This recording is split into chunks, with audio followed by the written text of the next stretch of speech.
नमस्कार दोस्तों, एक बार फिर से स्वागत है आपका देव कोचिंग क्लासेस सिंघाड़ा के यूट्यूब चैनल। दोस्तों, पिछले वीडियो में मैंने आपको बताया था कि भारत के कौन कौन से पड़ोसी देश हैं, कौन सा देश हमसे कितनी सीमा बढ़ाता है, कौन सा राज्य हमारा उस देश से सबसे ज्यादा सीमा बढ़ाता है, उस देश की राजधानी क्या है, मुद्रा क्या है, संसद क्या है, भाषा क्या है। ऐसी बातें हमने पिछली वीडियो में देखी थी और आज हम इस वीडियो में देखने वाले हैं भारत के तटीय सीमा पर स्थित राज्य। तटीय सीमा मतलब जो नीचे वाला जो भारत है उसके कौन कौन से राज्य तटीय सीमा पर स्थित हैं, यानी जलीय सीमा पर स्थित हैं। इस बात को आप मैप से समझने की कोशिश करते हैं।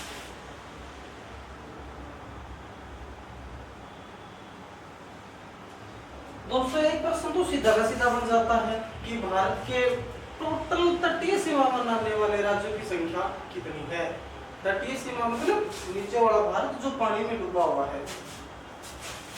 इधर से तो बंगाल की खाड़ी से और इधर से अरब सागर की खाड़ी से हमारे टोटल 9 राज्य तटीय सीमा बनाते हैं। इन 9 में से 5 तो हैं पश्चिम तट पर और 4 हैं पूर्वी तट पर। बंगाल की खाड़ी से लग रहे हैं, बंगाल की खाड़ी से जो टच करते हैं वो तो कहलाते हैं पश्चिम तट वाले पूर्वी तट वाले राज्य, और जो अरब सागर की खाड़ी से लगे हुए हैं वो कहलाएंगे पश्चिम तट वाले राज्य। बंगाल की खाड़ी वाले पूर्वी तट वाले और अरब सागर की खाड़ी वाले पश्चिमी तट वाले। तो 5 तो अरब सागर की खाड़ी से लगेंगे और 4 बंगाल की खाड़ी से लगेंगे। इधर वाले अरब सागर की खाड़ी से टोटल 5 कौन कौन से लगेंगे उनके बारे में देखना। एक तो यहां लगेगा गुजरात, एक यहां लगेगा महाराष्ट्र, एक यहां लगेगा गोवा, एक यहां लगेगा कर्नाटक, एक यहां लगेगा केरल। ये टोटल 5 राज्य हैं, वो तो लगते हैं अरब सागर खाड़ी से, यानी पश्चिमी तट वाले राज्य हैं। अब ये 4 कौन कौन से हैं पूर्वी तट वाले राज्य, इनको भी देखना। एक तो यहां है तमिलनाडु, फिर आगे आंध्र प्रदेश, फिर उससे आगे उड़ीसा, फिर उससे आगे पश्चिमी बंगाल। ये टोटल 4 राज्य हैं वो बंगाल की खाड़ी से टच करते हैं, यानी पूर्वी तट वाले राज्य हैं। अब प्रश्न सीधा का सीधा प्रश्न बनेगा कि निम्न में से कौन सा राज्य पश्चिम तट पर नहीं है, निम्न में से कौन सा राज्य पूर्वी तट पर नहीं है, या फिर निम्न में से कौन सा राज्य तटीय सीमा नहीं बनाता। फॉर एग्जाम्पल, जैसे क्वेश्चन दे दिया आपको कि निम्न में से कौन सा राज्य पूर्वी तट पर नहीं है, और आपको ऑप्शन यू दे दे भाई पश्चिम बंगाल, ऑप्शन नंबर ब दे दे तमिलनाडु, फिर ऑप्शन नंबर सी दे दे गोवा, ऑप्शन नंबर ड दे दे आंध्र प्रदेश। तो भाई हमें यही तो पूछा है कि भी कौन सा राज्य पूर्वी तट पर नहीं है। तो पश्चिम बंगाल तो पूर्वी तट पर है। फिर आगे तमिलनाडु, ये तमिलनाडु है, ये भी पूर्वी तट पर है। फिर आगे गोवा, ये गोवा है, ये क्या पूर्वी तट पर है, देखो यहाँ पड़ता है गोवा। ये गोवा पूर्वी तट पर नहीं है, पश्चिमी तट पर है। आगे आंध्र प्रदेश देखो, तो आंध्र प्रदेश तो पूर्वी तट पर है। इसमें राइट आंसर कौन सा हो जाएगा, तो आपको गोवा बताना है। फिर आगे की बात करें, आपको पूछे निम्न में से कौन सा राज्य तटीय सीमा नहीं बढ़ाता, निम्न में से कौन सा राज्य तटीय सीमा नहीं बढ़ाता। आपको ऑप्शन कुछ इस प्रकार से दे दिए, महाराष्ट्र, केरल, मध्य प्रदेश और उड़ीसा। इस प्रकार से आपको ऑप्शन दे दे निम्न में से कौन सा राज्य तटीय सीमा नहीं बढ़ाता। तो देखना, यहाँ महाराष्ट्र है, ये महाराष्ट्र तो तटीय सीमा बनाता है। यहाँ देखो आपको महाराष्ट्र पश्चिम तट पर मिलेगा। फिर आगे केरल, ये केरल भी तटीय सीमा बनाता है। फिर आगे मध्य प्रदेश, ये मध्य प्रदेश तटीय सीमा नहीं बनाता है, क्योंकि टोटल 9 तटीय राज्य हैं। उन 9 तटीय राज्यों में से मध्य प्रदेश का नाम कहीं आपको मिला क्या? इसमें राइट आंसर कौन सा मिलेगा? बाकी उड़ीसा है वो भी तटीय सीमा बनाता है। तो एक तो सीधा ना सीधा याद करना कि 9 राज्य तटीय सीमा बनाते हैं। फिर दूसरा ये याद करना भी कौन सा राज्य पूर्वी तट पर है, कौन सा राज्य पश्चिम तट पर है। तो मैं आपको पश्चिम तट वाले राज्य हैं और पूर्वी तट वाले राज्य हैं उनकी ट्रिक बता दूंगा। जैसे पश्चिम तट वाले राज्य हैं उनको कैसे याद करोगे आप? यू याद करोगे, गोवा के गुज्जर महाकानी हैं। गोवा के गुज्जर महाकानी, इसे याद कर लेना। जैसे एक तो हो जाएगा ये गोवा, फिर के से केरल हो जाएगा, फिर गुज्जर से गुजरात हो जाएगा, महा से महाराष्ट्र हो जाएगा और कानी से कर्नाटक हो जाएगा। तो ये टोटल कितने राज्य हो गए? 5। इन पश्चिम तट वालों को इसी लाइन से याद करना। फिर पूर्वी तट वाले याद करते हैं। पूर्वी तट वालों को यूं याद करना,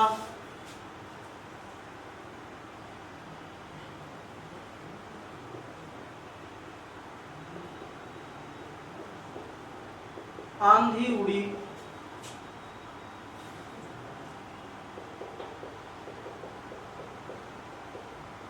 पश्चिम बंगाल की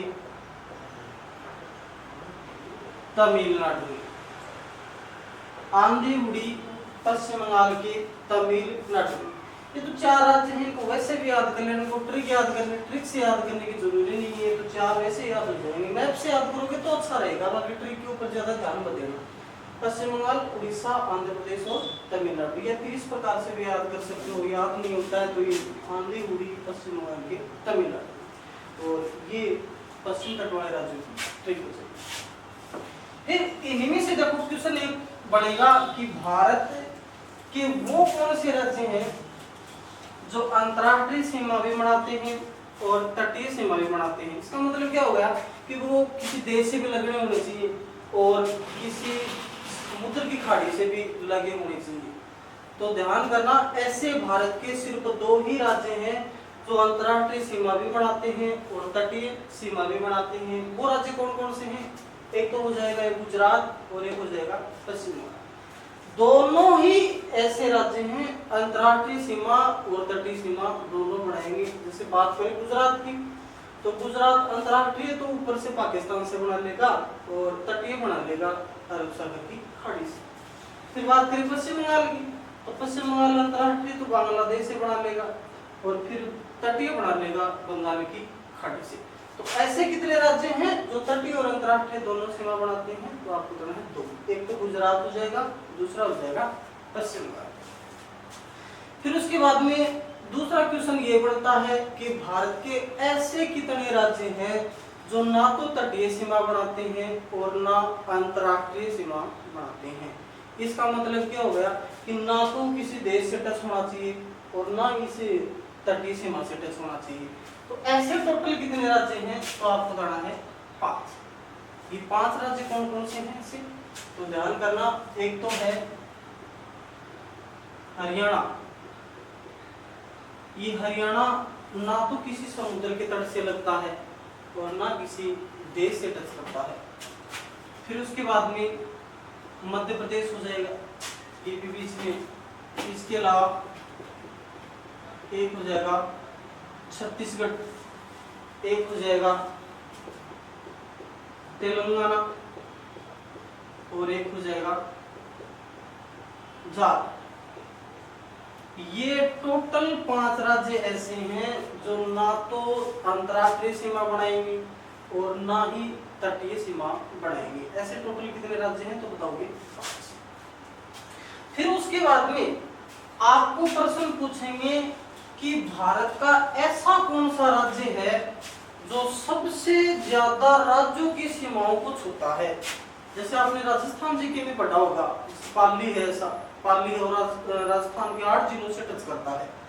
वैसे भारत का ऐसा कौन सा राज्य है जो भारत के ही सबसे ज्यादा राज्यों की सीमाओं को छूता है, तो फिर आपको बताना है उत्तर प्रदेश।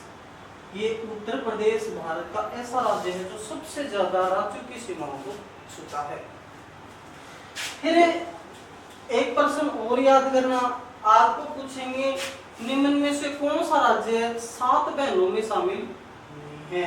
7 बहन यानी ये 7 पूर्वी साइड वाले जो राज्य हैं इनको संयुक्त रूप से 7 बहन बोलते हैं, अंग्रेजी में 7 सिस्टर भी बोल देते हैं, तो आपको कंफ्यूज नहीं होना है। ये 7 बहनों वाले राज्य हैं, उनको याद करना। कौन कौन से 7 बहन 7 राज्य हैं? एक तो है असम, एक है अरुणाचल प्रदेश, इसके अलावा एक है त्रिपुरा, इसके अलावा एक है नागालैंड, एक है मेघालय, एक है मणिपुर और एक है मिजोरम। असम, अरुणाचल प्रदेश, त्रिपुरा, नागालैंड, मेघालय, मणिपुर और मिजोरम, ये टोटल 7 राज्य हैं। इनको संयुक्त रूप से बोलते हैं तो 7 बहन बोलते हैं। 7 बहन या फिर अंग्रेजी में बोल देंगे 7 सिस्टर। इन 7 राज्यों में से प्रश्न पूछेंगे निम्न में से कौन सा राज्य 7 बहनों में शामिल नहीं है, तो 3 तो इनमें से उठाकर दे देंगे और चौथा को डिफरेंट दे देंगे, जैसे कोई मध्य प्रदेश, छत्तीसगढ़ वगैरह दे देंगे। तो आपको याद करने पड़ेंगे कि कौन सा राज्य 7 बहनों में शामिल नहीं है। इन 7 राज्यों को कुछ इस प्रकार से याद करना। एटीएम आना मम्मी, एटीएम आना मम्मी। इसी लाइन के माध्यम से आप इन 7 राज्यों को याद करोगे। ये 7 राज्य ए से तो हो जाएगा, असम हो जाएगा, फिर टी से बन जाएगा त्रिपुरा, एम से बनाना है आपको मेघालय, आ से बनाना है अरुणाचल प्रदेश, ना से बनाना है नागालैंड, मैं से बनाना है मणिपुर और मी से बनाना है मिजोरम। ये टोटल कितने राज्य हो गए? तो आपको बताना है 7। इन 7 राज्यों को 7 सिस्टर बोला जाता है। फिर एक प्रश्न और बन जाता है यही कि 8वीं बहन का दर्जा किसे दिया गया है। मान लो अगर पूछे कि 8वीं बहन का दर्जा किसे दिया गया है, तो फिर आपको सिक्किम बताना है। यहाँ जो सिक्किम राज्य है उसको 8वीं बहन का दर्जा दिया गया है, लेकिन 7 सिस्टर में अगर पूछे ना तो सिक्किम नहीं आएगा, फिर ये 7 राज्य आ जाएंगे। सिक्किम ध्यान करना, इस सिक्किम से एक प्रश्न और बनता है कि भारत का ऐसा कौन सा राज्य है जो चीन, नेपाल और भूटान इन तीनों की सीमाओं को छूता है। तो ये सिक्किम है, ये इन तीनों देशों की सीमाओं से घिरा हुआ है। फिर आगे बात करें, भारत के बीचों बीच एक रेखा होकर गुजरती है, नाम सुना होगा आपने, कर्क रेखा। ये कर्क रेखा ग्लोब में 23.5 डिग्री उत्तरी अक्षांश रेखा है, उसी का ही नाम है। 23.5 डिग्री उत्तरी अक्षांश रेखा है, उसी को ही बोलते हैं कर्क रेखा। ग्लोब में अगर समझें तो ध्यान करना, आपने ग्लोब में देखा होगा कि 0 डिग्री जो रेखा है, भूमध्य रेखा है, वो ग्लोब को 2 भागों में डिवाइड करती है, एक तो उत्तरी गोलार्ध और एक नीचे वाला दक्षिण गोलार्ध। और मैंने आपको बताया था कि 90 अक्षांश रेखाएं तो ऊपरी साइड में होती हैं उत्तरी गोलार्ध में, और 90 अक्षांश रेखाएं निचले गोलार्ध में होती है, दक्षिण गोलार्ध में होती हैं, और इनका क्रम ऊपर की तरफ और नीचे की तरफ दोनों ओर बढ़ता हुआ जाता है। तो उत्तरी गोलार्ध में 23.5 डिग्री उत्तरी अक्षांश रेखा है, उसको तो बोलते हैं कर्क रेखा, और दक्षिण गोलार्ध में 23.5 डिग्री उत्तरी दक्षिण अक्षांश रेखा है, उसको बोलते हैं मकर। उत्तरी गोलार्ध में 23.5 डिग्री उत्तरी अक्षांश रेखा है, उसको तो बोलेंगे कर्क रेखा, और दक्षिण गोलार्ध में 23.5 डिग्री दक्षिण अक्षांश रेखा है, उसको बोलेंगे मकर रेखा। तो यहाँ पर बात आती है कर्क रेखा की। ये कर्क रेखा है, ये बिल्कुल भारत के बीचों बीच होकर गुजरती है। तो ध्यान करना, ऐसे कौन कौन से राज्य हैं जिनसे कर्क रेखा होकर गुजरती है। इस प्रकार से ये बीचों बीच होकर गुजरेगी भारत से। तो भारत के ऐसे कौन कौन से राज्य हैं जो कर्क रेखा पर हैं? तो ऐसे टोटल 8 राज्य हैं जिनसे कर्क रेखा होकर गुजरती है। ये 8 राज्य कौन कौन से हैं, नाम याद करना इनका। जिससे एक तो हो जाएगा राजस्थान, एक हो जाएगा मध्य प्रदेश, इसके अलावा एक हो जाएगा छत्तीसगढ़, इसके अलावा एक हो जाएगा पश्चिम बंगाल, एक हो जाएगा गुजरात, एक हो जाएगा मिजोरम, एक हो जाएगा त्रिपुरा और एक है झारखंड। ये टोटल 8 राज्य हैं जिनसे कर्क रेखा होकर गुजरती है। इन 8 राज्यों को याद करने का मैं एक फार्मूला बता देता हूँ जो अधिकतर टीचर प्रयोग करते हैं उस फार्मूले का। लेकिन मेरे हिसाब से तो देखो बिना ट्रिक अगर याद करोगे ना वो अच्छा रहेगा, लेकिन फिर भी कुछ लोग होते हैं जिनको ट्रिक के माध्यम से पढ़ना अच्छा लगता है, तो मैं आपको जरूर बताऊंगा कि कौन सी ट्रिक से याद करना है। इस प्रकार से याद करना, राम झा के 6 बंधु मित्र, राम झा के 6 बंधु मित्र। इसी ट्रिक के माध्यम से याद करोगे। कैसे याद करोगे ध्यान करना। इससे एक तो राजस्थान हो जाएगा, मैं से मध्य प्रदेश हो जाएगा, झा से झारखंड हो जाएगा, 6 से छत्तीसगढ़ हो जाएगा, ब से बंगाल यानी पश्चिमी बंगाल, गु से गुजरात हो जाएगा, मी से मिजोरम बनाना और त्र से त्रिपुरा बनाना। इस के को साइलेंट ही रखना। आप कहीं आप ये कर दो कि के से केरल बना लो, के से केरल नहीं बनेगा, कहीं आप घुसा बैठो इसमें। पर्सन मान लो, पर्सन आपसे पूछ ले कि निम्न में से कौन से राज्य से कर्क रेखा होकर नहीं गुजरती, और फिर आपको ऑप्शन इस प्रकार से दे दे, केरल,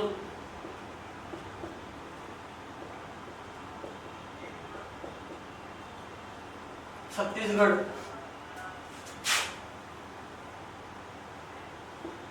पश्चिम बंगाल और गुजरात। तो फिर आप कंफ्यूज हो जाओगे कि जैसे लाइन एग्जाम में ये लाइन याद आओगी, राम झा की 6 बंधु मित्र, एग्जाम में जैसे ये लाइन याद आएगी तो फिर आप कंफ्यूज हो जाओगे कि से तो केरल बनता है, तो इसका मतलब तो ये ऑप्शन ही गलत हो गए। फिर आप दोष दोगे परीक्षा करवाने वालों को कि भी मिसप्रिंट कर दिया। ऐसा नहीं है, केस में साइलेंट रहेगा, केस केरल, केरल नहीं बनेगा। फिर आगे देखो, एक आपको भारत की मानक समय रेखा याद करनी है। पूछेंगे कि भारत की मानक समय रेखा कौन सी है, तो फिर आपको कहना है 82.5 डिग्री पूर्वी देशांतर रेखा। 82.5 डिग्री पूर्वी देशांतर रेखा, यही है भारत की मानक समय रेखा। आपको पता होगा कि विश्व को टोटल 24 समय जोनों में बांटा गया है, टोटल 24 समय जोनों में बांटा गया है, और भारत का जो समय जोन है वो ये है 82.5 डिग्री पूर्वी देशांतर रेखा वाला। इस रेखा पर जो समय होता है वो ही संपूर्ण भारत का समय होता है। ग्लोब में अगर इसको समझे ना, तो मैंने आपको बताया था कि देशांतर रेखाएं होती हैं, इनमें प्रधान रेखा होती है 0 डिग्री ग्रीनविच रेखा, क्योंकि इसका निर्धारण लंदन के ग्रीनविच शहर में हुआ था, तो इसलिए इसको बोलते हैं ग्रीनविच रेखा। इस 0 डिग्री से 180 देशांतर रेखाएं तो पूर्वी साइड में होती हैं और 180 देशांतर रेखाएं पश्चिम साइड में होती है। तो इन पूर्वी 180 देशांतर रेखाओं में एक रेखा है 82.5 डिग्री पूर्वी देशांतर रेखा। इस 82.5 डिग्री पूर्वी देशांतर रेखा पर जो समय होता है वही भारत का समय होता है। और ये जो रेखा है ये भारत के 5 राज्यों से होकर गुजरती है, और वो 5 राज्य कौन कौन से हैं, जैसे ये इस प्रकार से होकर गुजरेगी, इस प्रकार से। तो इसमें 5 राज्य कौन कौन से हैं, एक तो हो जाएगा उत्तर प्रदेश, इसके अलावा एक हो जाएगा मध्य प्रदेश, एक हो जाएगा छत्तीसगढ़, एक हो जाएगा उड़ीसा और एक हो जाएगा आंध्र प्रदेश। ये टोटल 5 राज्य हैं। इन्हीं 5 राज्यों से 82.5 डिग्री पूर्वी देशांतर रेखा होकर गुजरती है, जो भारत की मानक समय रेखा है। तो इनमें से आपको प्रश्न यूं पूछ सकते हैं कि भी निम्न में से कौन से राज्य से भारत की मानक समय रेखा होकर नहीं गुजरती, और फिर आपको इनमें से 3 राज्य उठाकर दे दें और चौथा आपको कोई डिफरेंट दे दें, तो आपको पता लगाना पड़ेगा कि कौन सी रेखा ऐसी है जो कौन सा राज्य ऐसा है जो 82.5 डिग्री पूर्वी देशांतर रेखा को प्रदर्शित नहीं करता। फिर उसके बाद में 82.5 डिग्री पूर्वी देशांतर रेखा से एक प्रश्न और उठकर आता है कि ये भारत के कौन से स्थान से होकर गुजरती है। तो एक स्थान याद करना, उत्तर प्रदेश का एक स्थान पड़ता है मिर्जापुर। इस मिर्जापुर नामक स्थान से होकर गुजरती है। तो ये थी भाई 82.5 डिग्री पूर्वी देशांतर रेखा। भारत का जो अगला विस्तार है वो अपन अगले टॉपिक में